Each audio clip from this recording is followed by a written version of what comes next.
Bismillahirrahmanirrahim. Assalamualaikum warahmatullahi wabarakatuh. Waalaikumsalam warahmatullahi wabarakatuh. Alhamdulillahirabbil alamin.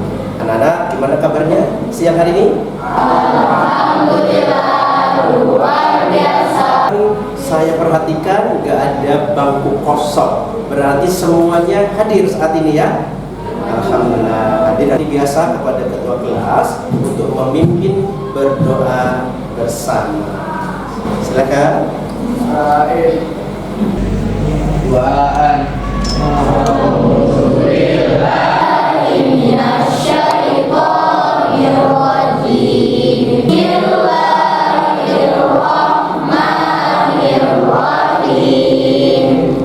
Kita jumpa lagi hari ini untuk belajar IPA. Sekarang kita akan masuk ke bab 7. Bab 7 itu tentang bioteknologi. Ini adalah pelajaran yang sangat penting sekaligus menarik sekali. Tersaji di depan kalian ini ya, di sebelah kanan dan di sebelah kiri saya ini ada bahan-bahan makanan. Sebagian anak-anak, di materi yang sebelumnya kita belajar tentang kelistrikan, yaitu listrik statis dan listrik dinamis. Nah, coba saya tanya nih, dijawab dengan serempak ya. Gambar yang saya tunjuk ini termasuk fenomena listrik statis atau dinamis? Ini statis ya, petir itu statis. Belut listrik statis. Kemudian jalan tol statis. Jalan tol kan menggambarkan Bapak ingin mengajak kita semua untuk mentadaburi sebuah ayat Al-Quran. Mari kita baca bersama-sama. Ta'awuz basmalah dulu. Wahid isnan thalatha. A'udzu billahi minasyaitonir rajim. Bismillahirrahmanirrahim.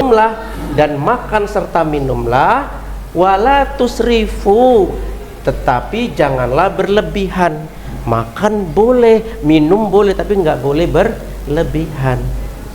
Ya, innahu la yuhibbul musrifin. Sesungguhnya Allah, hu-nya itu Allah, dia tidak menyukai orang-orang yang berlebihan. Ya, tadaburi, maka kita akan menjadi semakin iman, semakin bertambahlah iman kita kepada Allah dan semakin meningkatkan rasa syukur kita kepadanya. Nah, gimana caranya bersyukur? Yang pertama, membaca iya kalimat thayyibah. Alhamdulillahirabbil alamin. Saya sehat hari ini. Alhamdulillah saya bisa makan. Alhamdulillah saya dapat belajar. Yang kedua, caranya gimana? Iya. Oke anak-anak. Nah, siapa yang suka makan tempe goreng? Ada? Semua suka? Ya, coba angkat tangan siapa yang suka makan tempe goreng. Oh, ada yang nggak suka gitu ya. Tadi makan siang kita tempe goreng ya. Ya, saya bawa juga lagi tempe goreng. Oke, kita tempe lezat dibuat dengan risopus, kecap gurih berbahan aspergillus. Kalau kalian ingin lulus,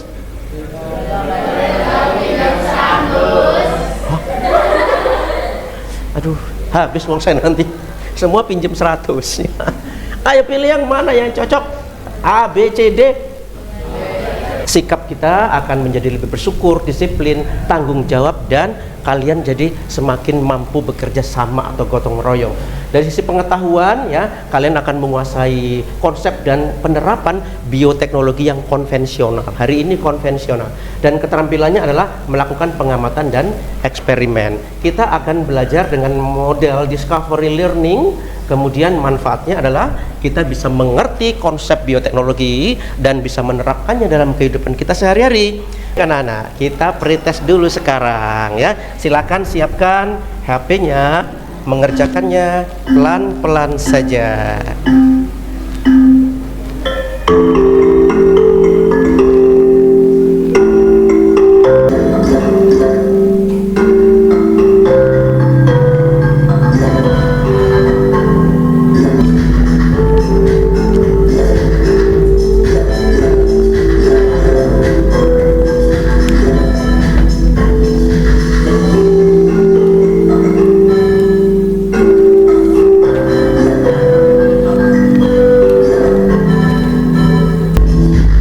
Alhamdulillah selesai. Wah, berapa skornya tadi? 49 ya. Nah, kalau di pretest nilai 49 ya tentu itu hal yang wajar. Nah, setelah kita nanti mengikuti pelajaran, soal-soal yang sama akan saya kasih lagi ke kalian di post test, dan harapannya tentu kalian bisa mengerjakan. Untuk kelompok A, anggotanya Zizo, itu disebut dengan kelompok Rhizopus. Kelompok A Rhizopus, kelompok B Naufal dan kawan-kawan adalah kelompok Polymyxin. Di bagian stimulasi ini Bapak ingin kalian mengamati apa yang Bapak tunjukkan di depan ini. Oke. Nah, ini anak saya bawa apa namanya? Tempe goreng ya. Asalnya tempenya seperti ini. Ya, ini tempenya kayak begini asalnya. Apa yang disebut dengan ragi. Ini namanya tepung ragi. Saya juga bawa di sini ada, ini pasti kesukaan kalian. Apa namanya? Apa? Tape ya? Suka nggak makan tape? Oh, ada yang nggak suka ya. Tape itu kenapa kok nggak suka? Padahal itu enak sekali. Awalnya tape itu dari ini. Apa ini? Ketelap ini. Ini apa? Kecap. Kecap ini juga terbuat dari makhluk hidup di dalamnya. Kecap ini bisa begini gurih, itu awalnya dari kacang kedelai yang kemudian dikasih makhluk hidup jadi begini, jadi enak. Ini apa ini? Ini yogurt. Yogurt itu susu yang dikasih makhluk hidup, jadi enak. Kemudian nata de coco, ini air kelapa yang dikasih makhluk hidup. Cuka, ini awalnya cairan biasa yang kemudian dikasih makhluk hidup, jadinya kecut banget. Kayak kita kalau keringetan bau cuka, itu kan karena ada bakterinya. Ini apa nih? Ada yang memboikot ini ya. Oh, Yakult itu terafiliasi dengan Israel katanya. Yakult ini juga ada makhluk hidupnya yang kalian pasti tiap hari makan. Roti ini juga dibuat dengan makhluk hidup, ada makhluk hidupnya. Lalu apa ini? Oh, ini keju Procis merknya ya. Ini keju itu juga terbuat dari susu yang dikasih makhluk hidup. Kemudian mentega juga begitu ya. Mentega itu dari teknologi bioteknologi. Nah, selain makanan ada juga yang kita pakai, contohnya antibiotik. Obat penisilin atau antibiotik itu terbuat dari bioteknologi. Pupuk bioteknologi itu adalah salah satu cabang atau penerapan ilmu biologi. Jadi dia bagian dari biologi, namanya aja depannya bio ya, biologi yang memanfaatkan mikroorganisme atau teknologi sel untuk menghasilkan produk atau jasa. Nah, di sini contohnya. Awalnya mana tadi? Ya. Ini kacang kedelai, lalu ini adalah mikroorganismenya. Ya, mikroorganisme itu makhluk hidup. Mikro itu kecil banget. Di dalamnya ini ada makhluk hidupnya berupa jamur atau bakteri. Dicampurkan seret gini, hasilnya adalah makanan baru, tempe. Kalian lebih suka makan kedelai atau tempe? Tentu tempe. Kalau kedelai rasanya gimana gitu ya. Tapi setelah kemudian dikasih mikroorganisme, jadilah tempe yang sangat gurih. Nah, itu adalah berkat bioteknologi. Kan ini makanan alternatif ini. Ya, atau variatif, bervariasi. Ada tempe kemulan, ini tempe kemulan ya.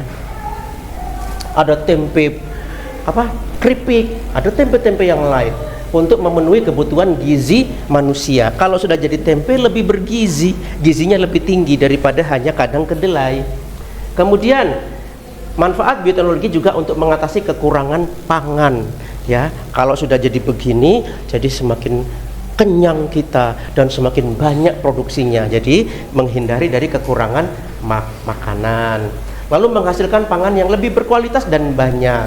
Lalu untuk mengobati penyakit, ya bioteknologi untuk pembentukan obat itu nggak pakai mikroorganisme, dia memanfaatkan biologi sel atau molekuler.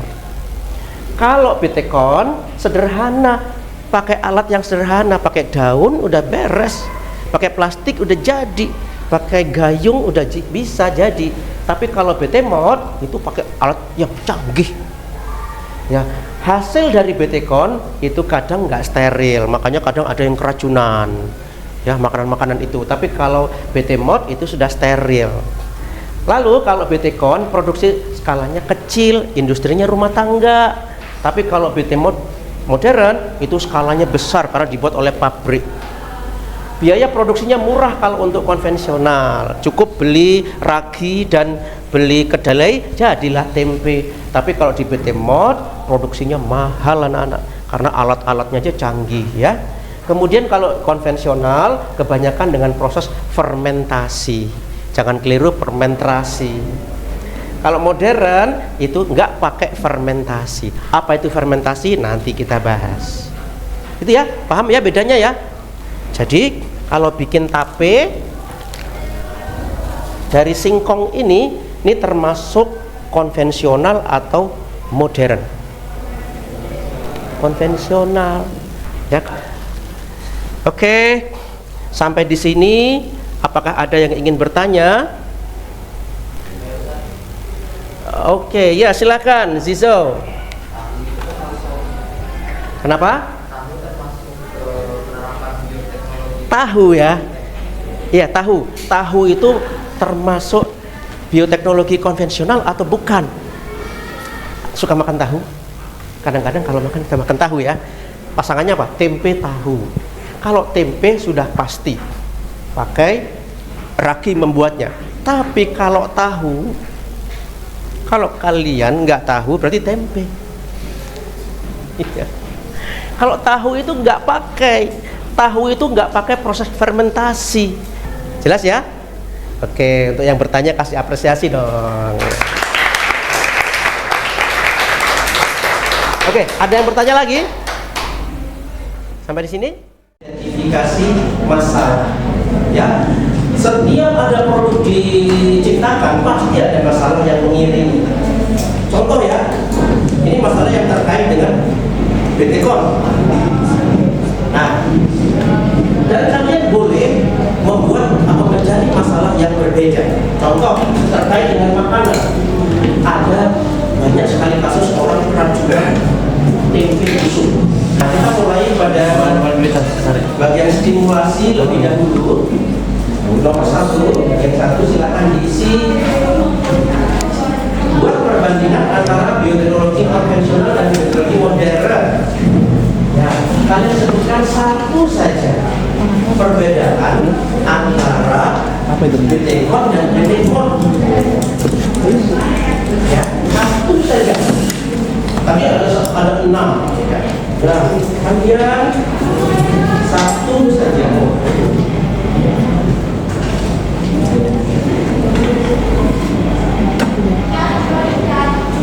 Oke, setelah itu kalian bisa langsung ke bagian kedua. Silakan berdiskusi, lalu tuliskan sebanyak mungkin masalah dan pertanyaan tentang Betekon sekitarmu. Ya, contohnya seperti yang saya tayangkan tadi ya. Contohnya ini, kalian boleh menambah minimal satu masalah. Kalian boleh manfaatkan yang ada di papan tulis dan di layar. Kalian boleh diskusi dengan masalah mana yang terkait dengan bioteknologi.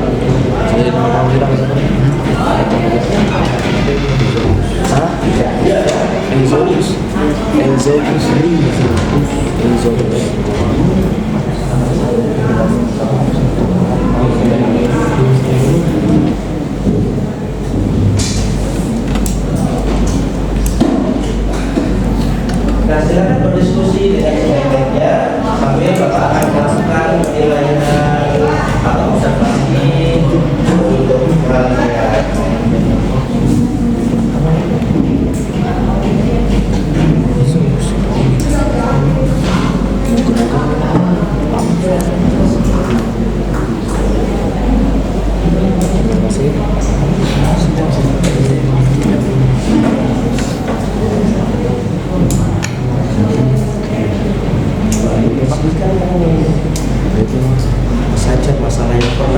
Ci alami terkait dengan tempe dan pengalaman khusus tentang tempe.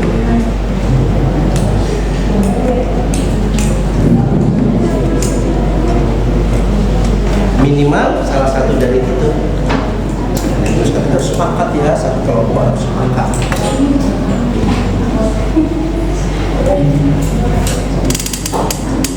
Oke, nomor berapa ya sekarang? Ya, satu aja untuk perbedaannya, satu saja. Nah sekarang ini masalah atau pertanyaan terkait dengan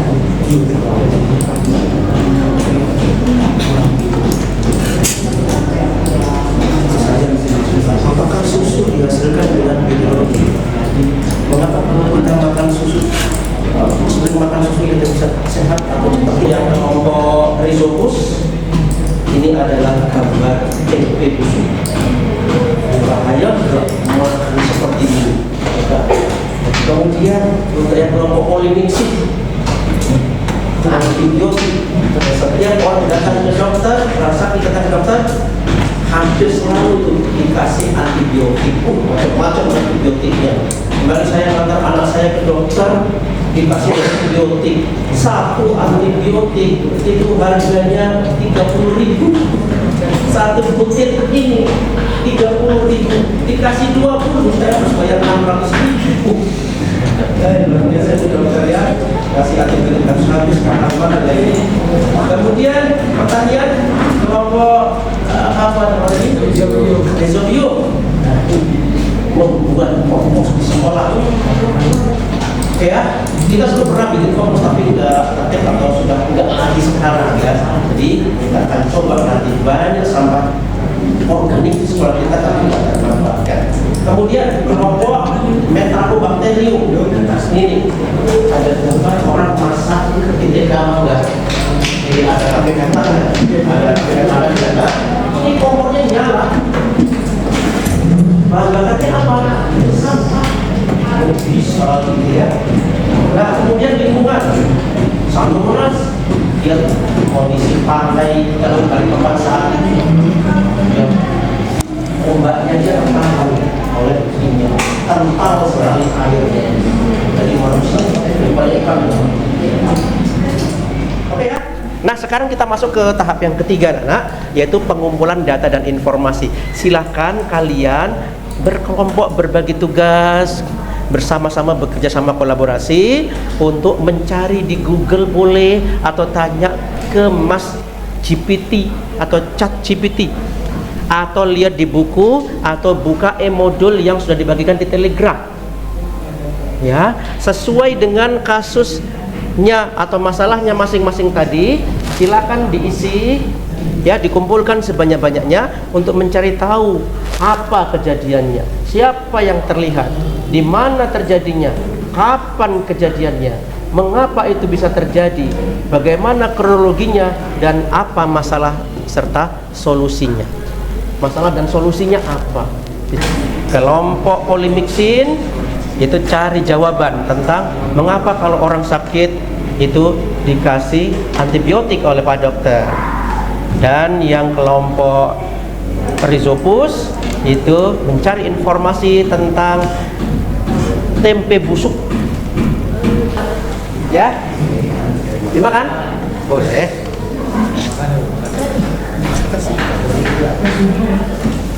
Boleh dicicipi rasanya seperti apa tape itu.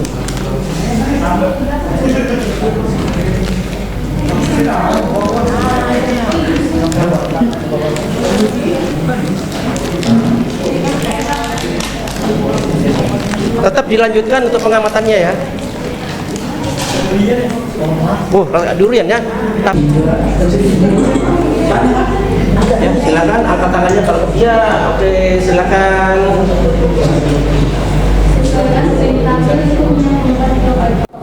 Betul.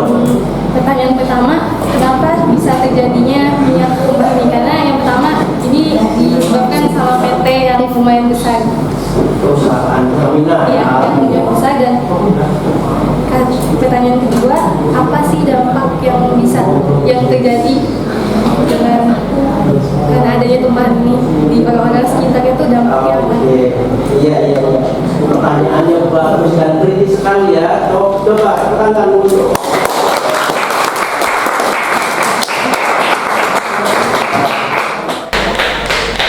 Pasti saya bukan orang Pertamina, jadi tidak berhak menjawab itu, tidak berwenang menjawab itu.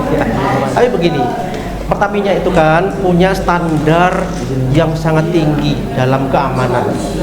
Rasanya nggak mungkin ya sampai tumpah minyak itu, tapi gara-garanya jalur minyaknya itu, pipa minyaknya itu terkena apa yang kapal turunkan ke bawah, jangkar ya, terkena jangkar, kemudian akhirnya bocor. Kalau sudah kena jangkar, terseret oleh jangkar, pipa seperti besi pun tetap akan rusak, akhirnya keluar gitu.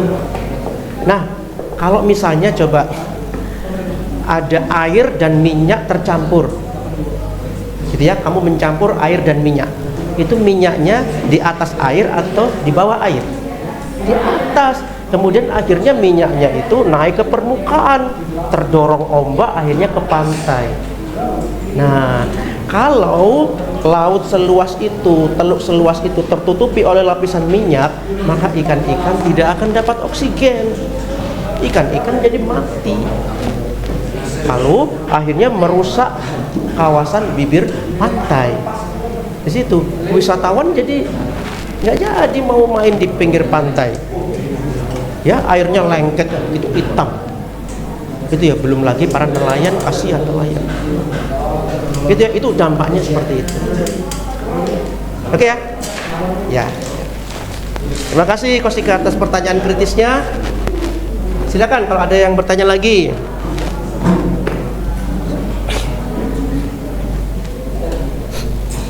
Yang dari Azam, yang lain tolong dengarkan ya.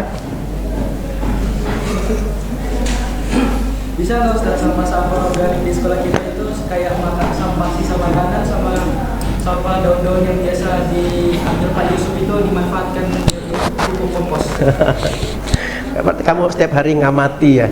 Ya, ada banyak temanmu yang makan nggak habis ya. Gitu, dan itu sisanya banyak. Kemudian ada Pak Yusuf yang bagian bersih-bersih itu setiap hari itu ambilin sampah-sampah daun ya. Dan kamu tahu di tempat kita, di lingkungan sekolah kita, tempat sampah itu ada 3 warna, kuning, hijau, merah. Nah, kalau sampah daun-daun itu masuk ke warna apa? Hijau. Karena hijau itu adalah tempat untuk sampah yang sifatnya organik. Organik itu artinya dia pernah hidup dari tumbuhan. Contohnya apa? Beras, jadi nasi, sisanya itu organik. Cuman masalahnya kalau organik itu kan beras dikasih kuah apalagi kan ini ya, jadi basah, nggak boleh dimasukkan dalam tempat sampah hijau itu, hanya yang kering-kering saja. Nah, usul yang bagus itu bisa banget semua sampah bekas itu, sampah organik yang pastinya itu dikumpulkan, harusnya kumpulkan lalu jadikan kompos. Kompos itu pupuk, hasilnya kemudian bisa dipakai untuk ngasih makanan tumbuhan-tumbuhan yang lain. Nah, tinggal bagaimana caranya bikin kompos kalau di sekolah. Kalau di TPA Manggarai kan sudah tahu cara bikin kompos. Wih, gede alatnya. Kalau di sekolah gimana dong? Ya, cari tahu di situ. Oke, makasih jawabannya. Saya sambil memberikan penilaian atas keterampilan kalian dalam berdiskusi ya. Silakan tunjukkan kekompakannya, kedisiplinannya, dan tanggung jawabnya.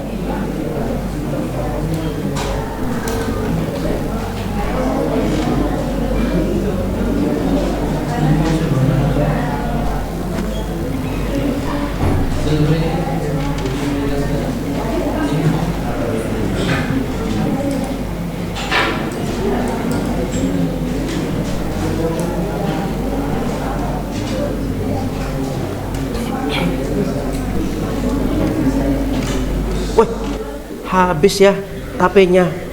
Kalau tape sudah habis, ini yang dimakan. Silakan kalian catat di LKPD nomor 8 ya. Sudah harus penuh di situ apa, siapa, di mana, kapan, mengapa. Kalau ada yang nggak jelas silakan ditanyakan.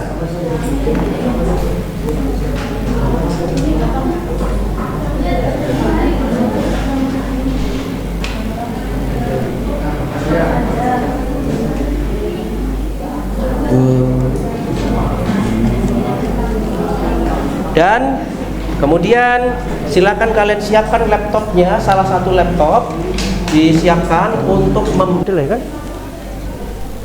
Sekarang dikasih ini, coba seperti apa tekstur dan baunya. Kalian boleh ambil.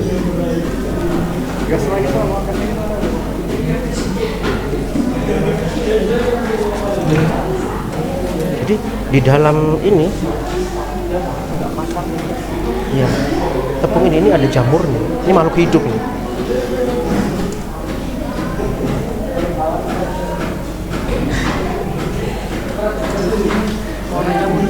Ya? Iya.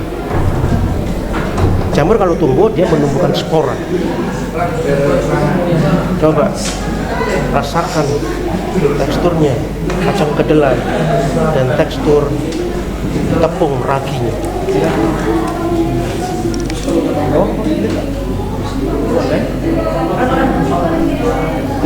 Makhluk hidup campur isinya. Rasanya kayak enak. Ini kacang kedelai. Yang suka komen Yang putih-putih ini, dan dia mengikat tempenya, mengikat kedelainya. Ya, ajaib ya. Keajaiban bioteknologi. Nah, sambil bekerja, sambil mengamati, silakan dia. Kedelai. Terus, dipegang-pegang aja. Lalu silakan pegang ragi tempenya. Nah, lihat. Ya, ini isinya jamur nih. Kalau kena air dan kacang kedelai, dia tumbuh jadi putih-putih. Kalau masa ini sudah tinggal dipotong-potong, setelah itu direbus atau digoreng. Nah, apalagi kalau kasih apa-apa, kalau dikasih apa itu sambal tempe, nggak pakai itu, pakai gigimu. Coba rasakan teksturnya, baunya seperti apa.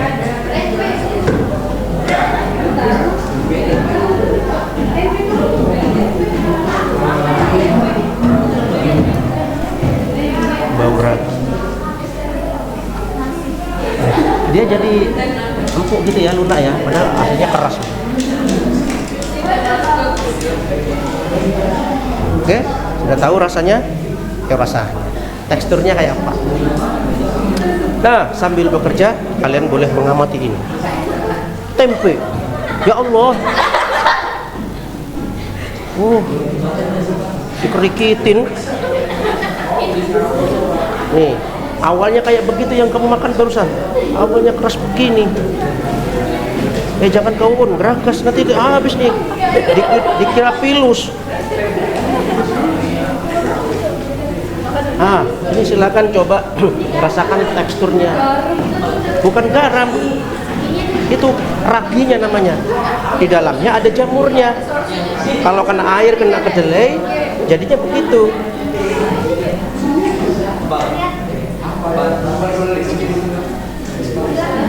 Dia dipegang, biar tahu teksturnya kayak apa.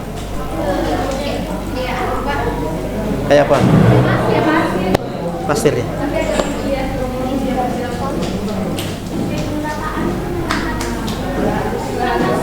Oke ya, ini semua banyak dijual di pasar. Kacang kedelai, kemudian ragi, namanya ragi tempe.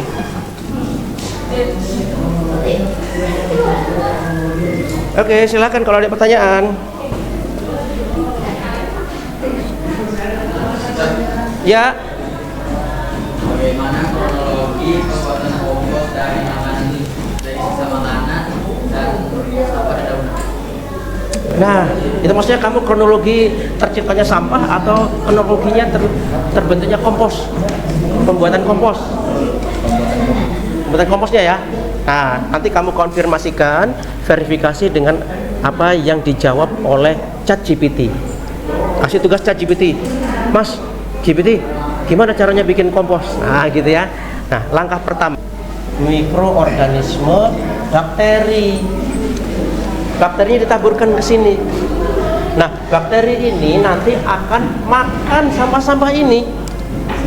Makanya sampahnya dimakan, gitu ya. Nah, ketika bakteri itu makan sampah, muncul bau tidak sedap biasanya. Karena kentutnya bakteri. Bakteri kan binatang ya. Gitu. Oh, bau badannya dia. Udah, tapi setelah itu di bawah ini akan ada cairan, ada air. Gitu, netes dari atas. Netes dari atas tercampur pipisnya si bakteri. Nah, inilah yang kemudian kita ambil.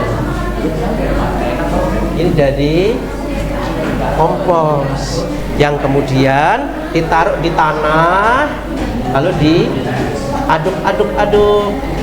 Jadilah. Terus bekerja ya, saya sambil menilai kalian. Kalau ada yang bertanya yang lain silakan.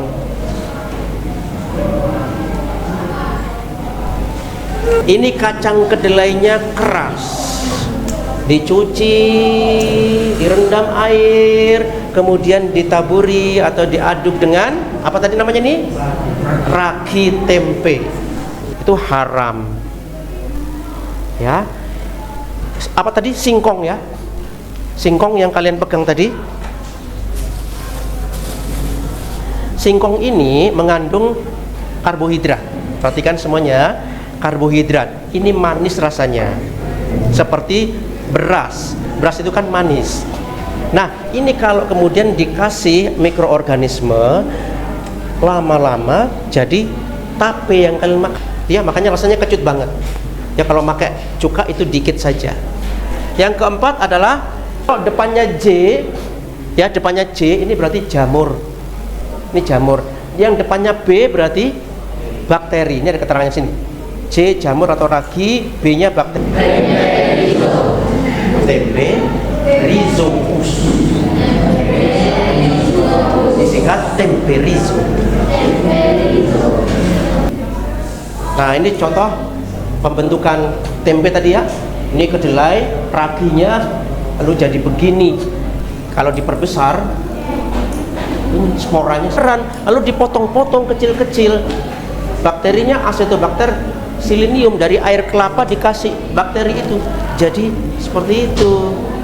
Makanya nata de coco. Coco itu singkatan dari coco itu istilah untuk kelapa. Itu terbuat dari mikroorganisme virus rabies yang tidak aktif. Sama ya, virus COVID kemarin kan juga begitu. Virus COVID yang sudah nggak aktif disuntikkan ke kita. Pium, Azotobacter, lalu bakteri Bacillus. Lalu untuk menghilangkan penyakit pada tanaman digunakan jamur Trichoderma. Lalu untuk telek sapi, telek orang, telek kambing, telek ayam kumpul jadi satu di septic tank.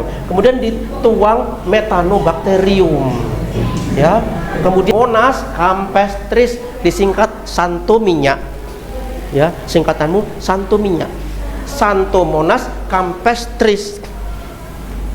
Ini untuk menggumpalkan minyak. Minyaknya diikat oleh bakteri. Ya.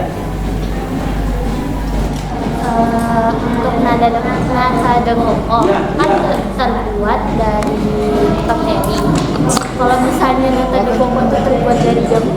Terus sama satu lagi, proses terbuatnya itu seperti apa? Bikin nada demoko. Ini dia nada demoko.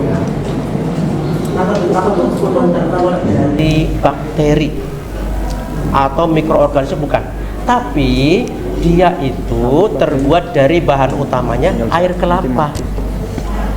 Ya, air kelapa tuang aja di loyang. Kemudian campurkan bakteri Acetobacter silinium. Nah, lambat laun difermentasi ya, difermentasi atau dibiarkan. Bakteri itu akan membentuk serat-serat. Jadi air kelapanya itu akan dicabik-cabik, akan diikat oleh kaki-kakinya dari si bakteri Acetobacter kelompok Methanobacterium ya.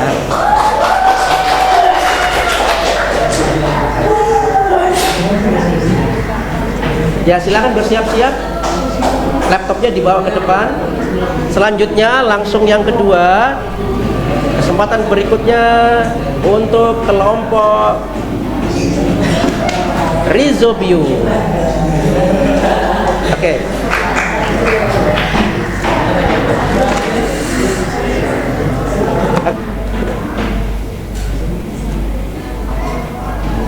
Assalamualaikum warahmatullahi wabarakatuh. Waalaikumsalam warahmatullahi wabarakatuh.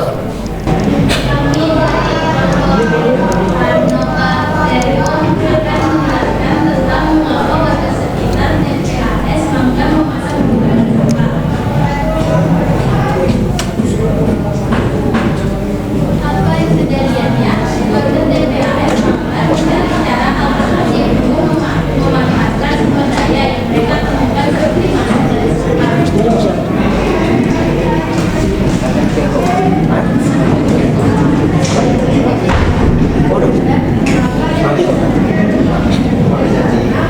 Presentasi tidak bisa dikumpulkan.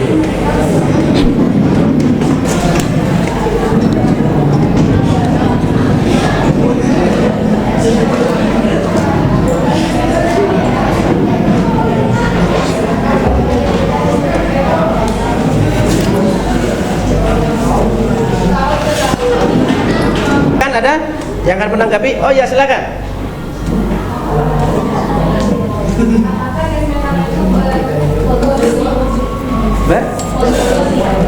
Berproduksi. Oh, berpolusi. Wah, pertanyaan yang tepat. Apa sih gas metana itu menghasilkan polusi nggak sih? Misalnya asap yang tebal atau bau yang masuk nggak sedap. Enggak. Silakan tanggapi.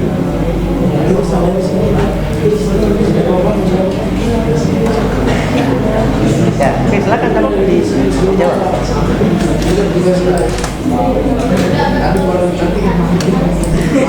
Alasannya apa? Karena tidak tidak berwarna, tidak padat. Namanya gas ya.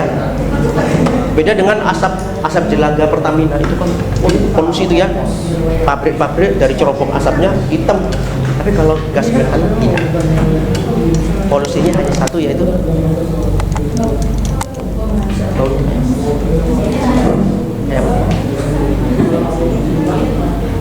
kayak bau sampah basah yang busuk atau bau kentutnya orang.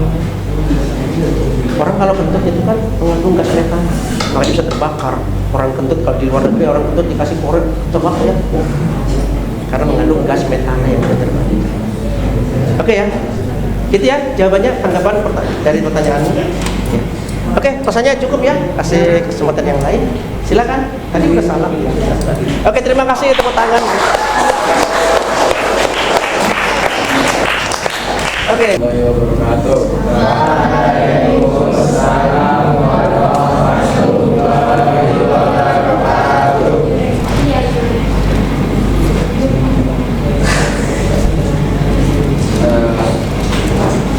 Saya dan teman-teman saya dari kelompok Rhizobium presentasikan hasil diskusi kita semua. Yang pertama, apa kejadiannya membuat kompos di sekolah? Apa yang dimaksudkan kompos? Kompos itu apa? Silakan. Apakah saudaranya kompor?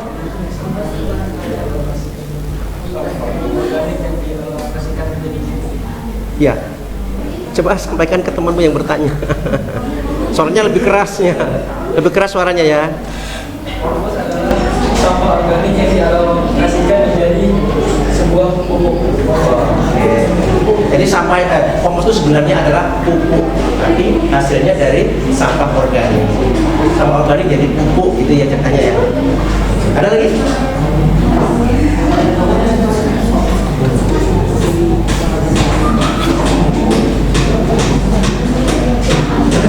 Kenapa kamu tanya apa? Nah, pertanyaan bagus tuh. Kompos lebih baik gak daripada pupuk yang dihasilkan dari pabrik? Lebih baik ya? Alasannya apa ya? Lebih ramah lingkungan. Oke, bagus sekali. Oke, tepuk tangan untuk kelompok Rizuk. Silakan kalian sekarang tuliskan apa pengetahuan baru atau informasi baru yang Anda dapatkan, yang kalian dapatkan hari ini dari pelajaran kita sekarang. Satu anak, satu. Yang sudah selesai, silakan tempelkan di sini. Untuk yang akhwat, yang tempelnya di sini. Untuk yang ikhwan, di papan tulis. Tulis nama ya, namanya ditulis juga ya. Nama tulis, lalu apa informasi yang kalian temui, yang kalian dapatkan pada hari ini.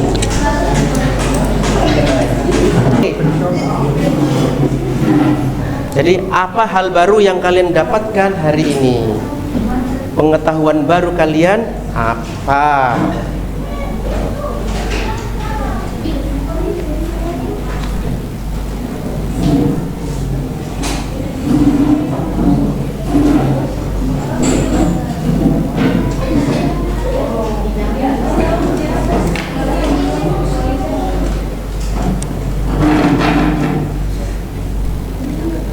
Oh ya.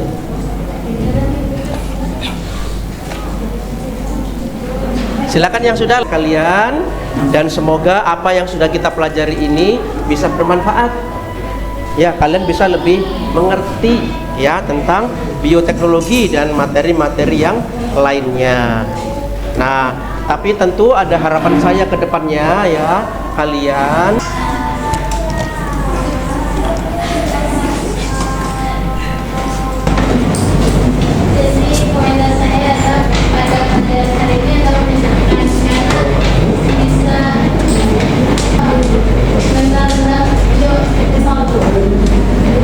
teknologi.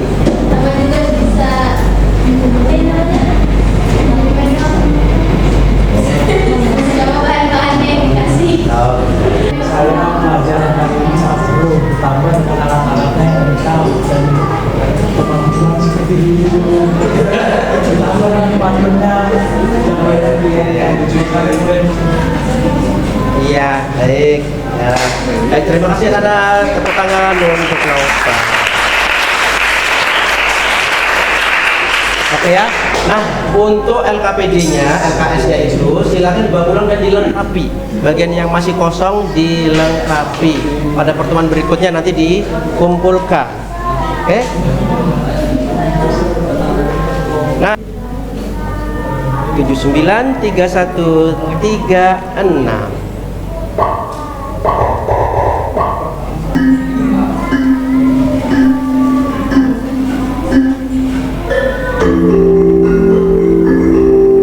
Hati-hati mengerjakannya.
Dan ternyata Ternyata skornya naik drastis ya. Tadi 48 sekarang jadi 73. Terima kasih untuk kalian, tepuk tangan untuk kita semuanya.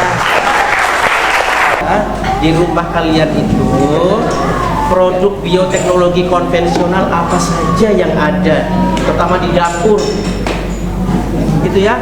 Roti pun itu dibuat dari bioteknologi ya, dibuat dengan bioteknologi. Nah, insya Allah di pertemuan berikutnya anak-anak kita akan belajar tentang bioteknologi modern ya, lalu pengamatan tempe, bioteknologi modern ya, insya Allah di pekan berikutnya ya. Menanam sawi paling sering, kasih pupuk biar nggak kecil. Belajar bioteknologi itu penting untuk masa depan yang berhasil. Alhamdulillah dan istighfar. Alhamdulillah. Astaghfirullah. Subhanaka Allahumma wa bihamdika asyhadu an la ilaha illa anta astaghfiruka wa atubu ilaik. Billahi taufiq wal hidayah. Wassalamualaikum warahmatullahi wabarakatuh. Waalaikumsalam warahmatullahi wabarakatuh. Barakallahu fiikum. Amin wa barakallahu alaikum.